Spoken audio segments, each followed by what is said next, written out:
महाविकास आघाडी म्हणून एकत्र काम करायचंय, त्या संदर्भात बोलण्यासाठी बैठकीला उपस्थित होते।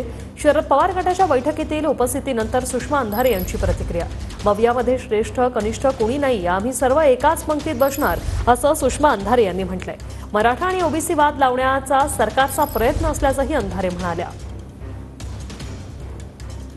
ताई, काय तुम्ही आत्ताच सुप्रियाताईंची भेट घेतली आणि आतमध्ये सुद्धा बैठकीच्या ठिकाणी गेला, काय नेमका विषय होता? असं विशेष असं काही नाही। विधानसभांच्या पार्श्वभूमीवर काही प्रोग्राम राबवायचे आहेत आणि काही उपक्रम हे पक्षीय पातळीवर आहेत, काही उपक्रम हे महाविकास आघाडी म्हणून आहेत। सो महाविकास आघाडीचा जो एकत्रित उपक्रम आहे त्या संबंधाने राष्ट्रवादी काँग्रेसचे सगळे ज्येष्ठ नेते आणि आदरणीय पवार साहेब उपस्थित आहेत। सो त्यांना त्या उपक्रमाची माहिती देणे आणि त्यानुसार त्यांच्या वेगवेगळ्या ज्या टार्गेट मतदारसंघ आहेत त्यातून तो प्रोग्राम राबवणे, बस एवढीच त्यांना माहिती द्यायची होती, त्याच्या पलीकडे काही नाही। दोन समूहाला भांडवण्याचं, त्यांना खेळवण्याचं पाप सत्ताधाऱ्यांनी करू नये, कारण सत्ताधारी कोणती तरी एक बाजू खरी सांगत असतील ना।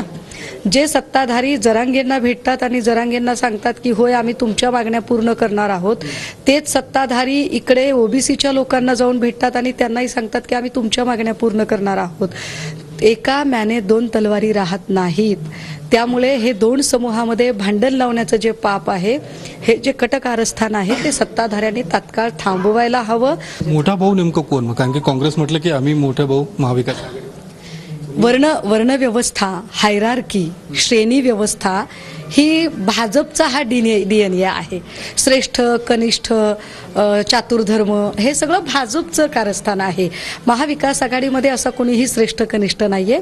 महाविकास आघाडीमध्ये आम्ही सगळे एकाच पंक्तीला बसलेले लोक आहोत आणि पंक्तीला प्रपंच करायचा नसतो असा आमचा संप्रदाय सांगतो। धन्यवाद ताई। कॅमेरामन सुशांत राऊत सह योगेश बोरसे, TV9 मराठी, पुणे।